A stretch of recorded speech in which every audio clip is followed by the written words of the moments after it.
Here to explain more, Missouri Republican Senator Josh Hawley. Senator, tell everybody what you found. Well, what I found, Sean, is a pattern here of treating sex offenders leniently, those who have gone after children. And I think we just have a basic question to ask. Are we going to get a judge here who's going to protect children or who's going to protect child predators? It's a simple question. It's one I think that every parent in America would like answered, but it's one that the White House doesn't want to answer. And so far, Judge Jackson doesn't want to answer it. Total radio silence from her. And if you look at her record, what you see is this is someone who has consistently let sex predators, child sex predators, off the hook.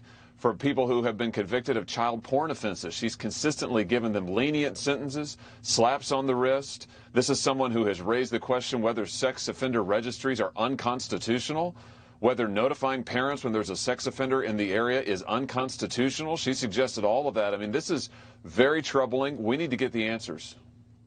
You say that this came both as a judge and a policymaker, meaning her background, and you're concerned that this is a record that will endanger children, and you cite other cases. I mean, how does somebody facing a 10-year sentence for something this serious only get 3 months in prison?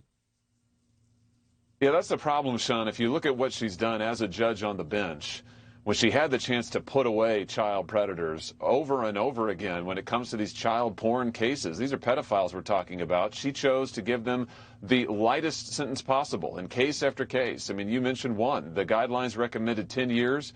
She gave him 3 months.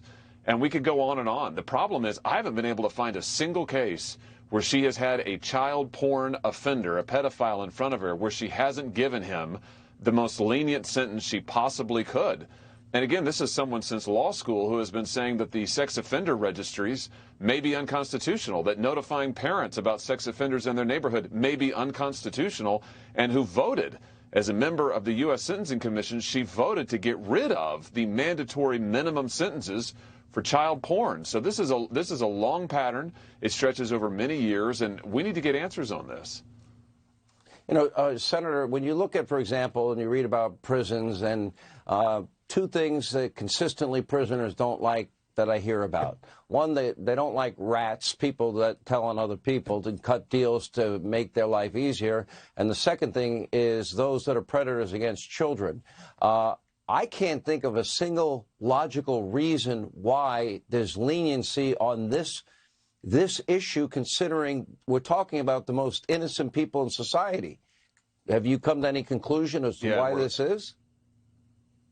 I can't figure it out, Sean, and this is what we need to hear from her on. I mean, she's really going to have to tell us. This is why her hearings are so important. I mean, we need to know, why did she give these offenders such light sentences?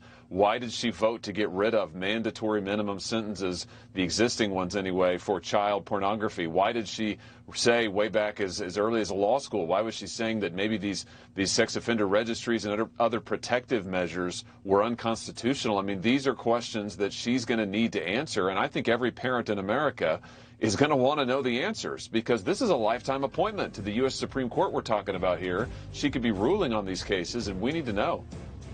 Well, we need to know, real quick, of your fellow Republicans, do they share your concern? We got 10 seconds. You know, I hope so, Sean. I hope so, and I think you're going to see a lot of tough questioning next week. Well, we're going to watch closely starting Monday. Thank you, Senator.